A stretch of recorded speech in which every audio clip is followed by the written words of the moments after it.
Hana mến chào cô bác, anh chị và các bạn.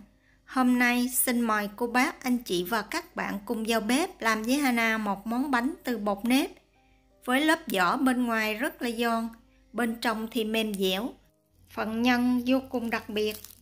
Theo khẩu vị nhà Hana, bánh này ăn ngon hơn bánh rán mặn. Và quan trọng là mình chiên bánh không bao giờ bị nổ. Để chuẩn bị phần bột, trước tiên mình sẽ đun sôi 200g nước.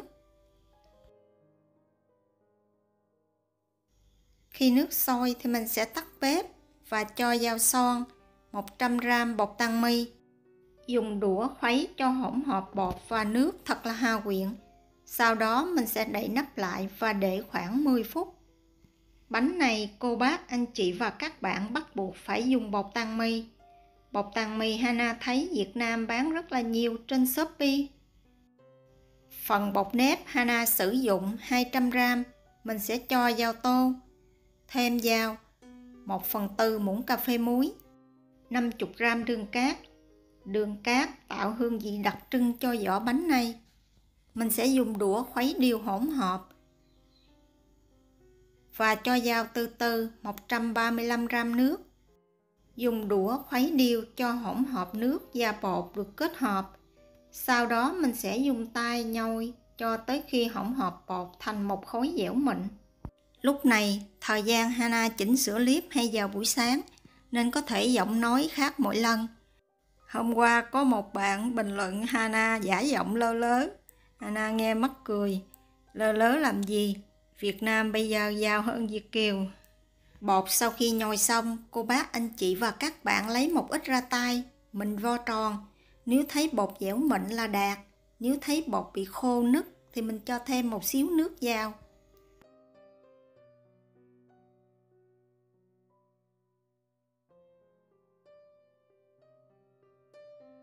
Kế tiếp, mình sẽ cho khối bột tàng mì vào nhồi đều. Để nhồi bột dễ dàng kết hợp hơn, Hana sẽ bẻ nhỏ khối bột nếp ra. Bột tàng mì khi cho vào, cô bác, anh chị và các bạn để ý là nó vẫn còn nóng ấm, không để bột nguội.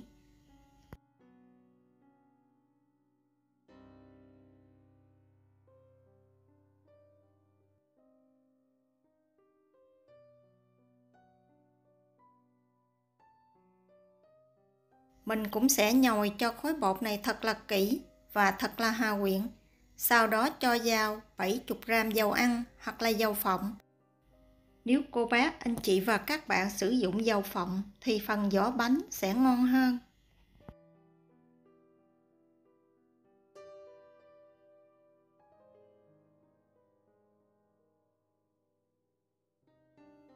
Mình lại tiếp tục nhồi phần bột này cho thật là hòa quyện.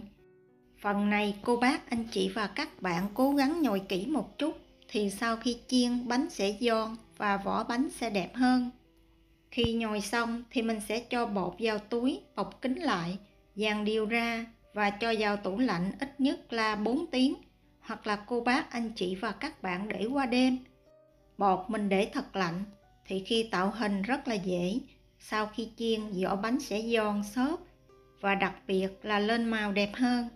Để chuẩn bị phần nhân, Hana lấy 50g củ cải muối, thêm vào một ít nước và 1 muỗng cà phê muối, trộn đều. Mình để khoảng 15 phút. Mình trộn muối như vậy thì phần củ cải rất là mau nhả mặn.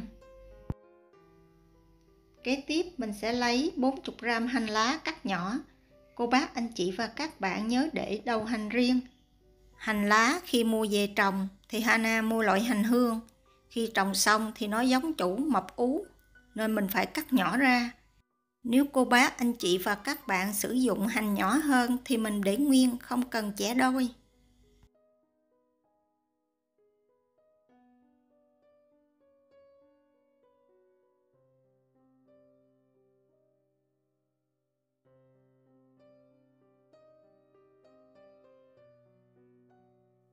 Thịt gà thì Hana sử dụng thịt đùi gà. Sau khi lóc bỏ xương và da, mình sẽ cân được khoảng 100g. Phần thịt gà này mình đừng có bằm, vì mình bằm sẽ không ngon, mà cô bác, anh chị và các bạn sẽ cắt nhỏ.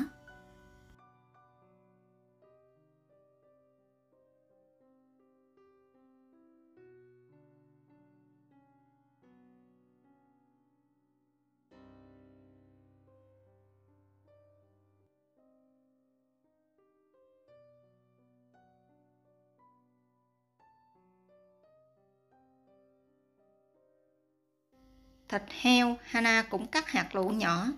Mình sẽ sử dụng khoảng 120 gram thịt. Củ cải muối sau khi ngâm khoảng 15 phút, cô bác anh chị và các bạn xả nhiều lần cho bớt mặn. Sau đó mình sẽ vắt ráo và cắt nhỏ.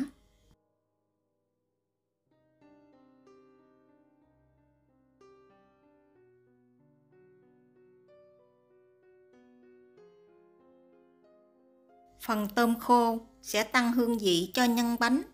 Hana sử dụng 15 gram tôm.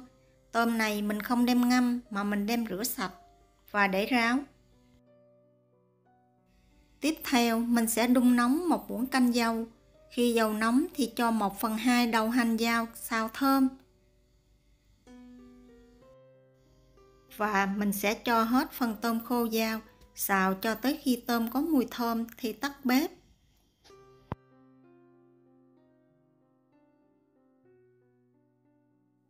Phần tôm này cô bác anh chị và các bạn có thể giã nhỏ hoặc là mình dùng máy xay cũng được.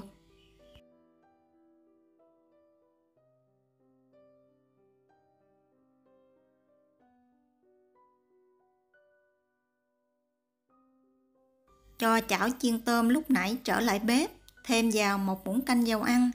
Dầu nóng thì mình cho hết phần đầu hành dao phi thơm. Sau đó mình sẽ cho lần lượt thịt heo, thịt gà và củ cải muối vào xào khoảng vài phút.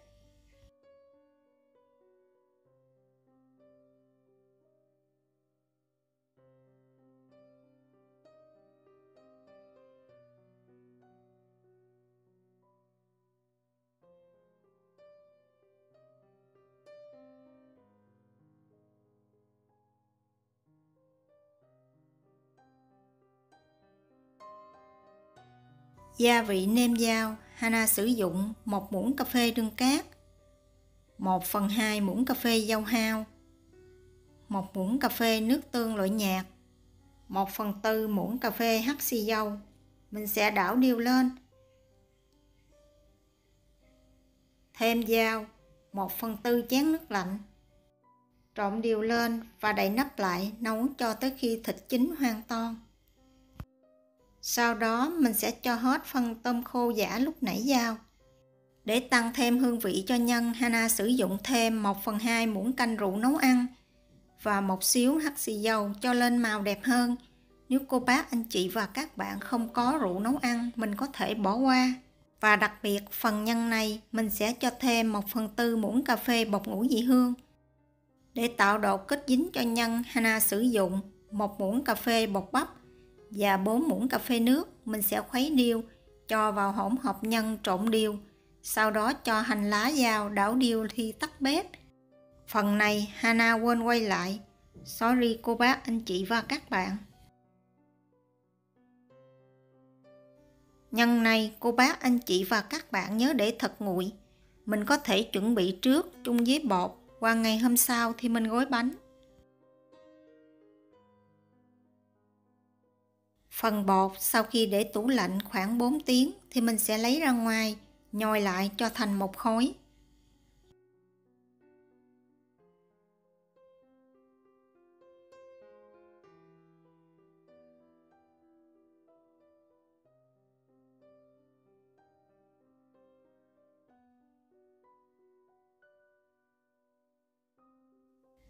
Hana sẽ chia bột ra làm 2 phần. Phần nào mình chưa làm tới thì mình sẽ cho trở lại vào túi và đặt trong tủ lạnh. Lăn khối bột thành hình trụ dài và chia khoảng 33 gram trên một viên. Công thức này Hana làm được 22 cái bánh.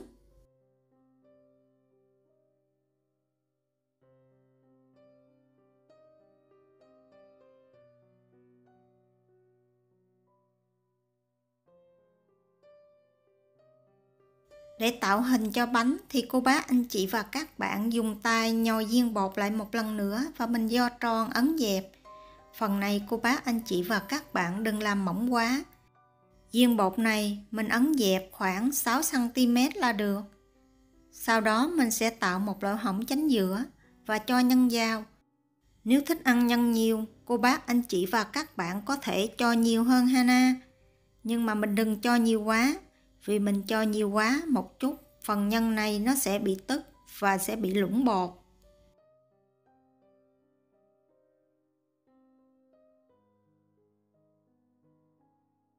Sau khi cho nhân vào thì mình sẽ ém cho đều nhân lại và dùng tay dán mí bột lại. Và mình sẽ dùng tay ép cho phần bột và phần nhân sát lại với nhau.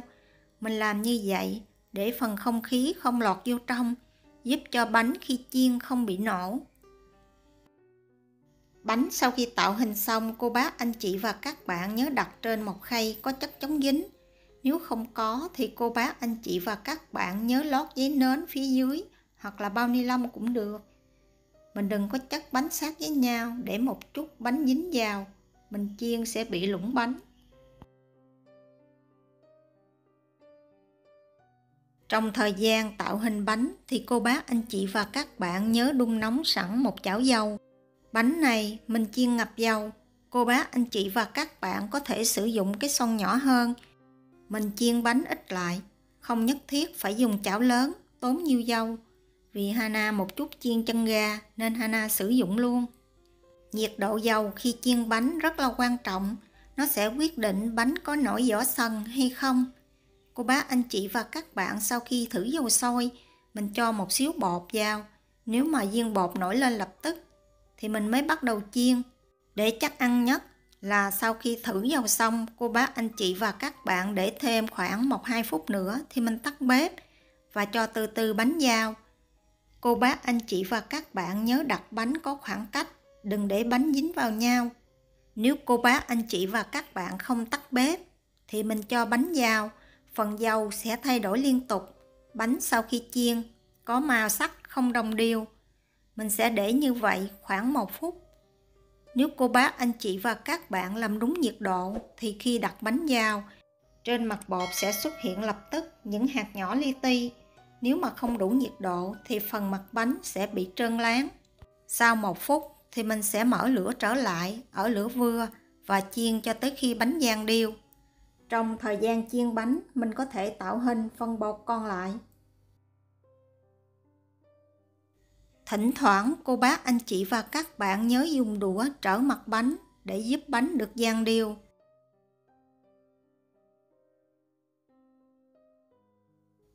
Trước khi gấp bánh ra khoảng 1 phút thì mình sẽ tăng lửa lớn hơn để ép dầu ra, giúp bánh sau khi chiên không bị ngấm dầu.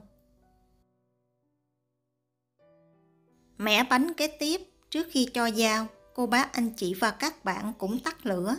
Mình cho bánh vào, để 1 phút, sau đó mở lửa vừa, chiên cho tới khi bánh vàng đều thì mình tăng lửa lớn khoảng 1 phút để ép dầu và lấy bánh ra.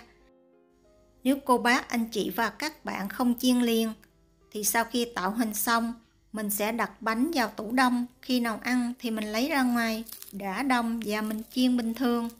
Thành phẩm bánh sau khi chiên rất là giòn, phần nhân rất là đặc biệt. Bánh này theo khẩu vị của Hana rất là vừa ăn, không cần phải chấm bất cứ nước chấm gì.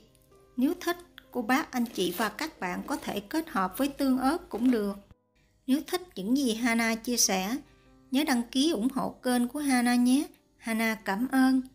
Hana kính chúc cô bác, anh chị và các bạn cuối tuần vui vẻ bên người thân và gia đình của mình. Hana xin chào tạm biệt và hẹn gặp lại vào thứ Ba.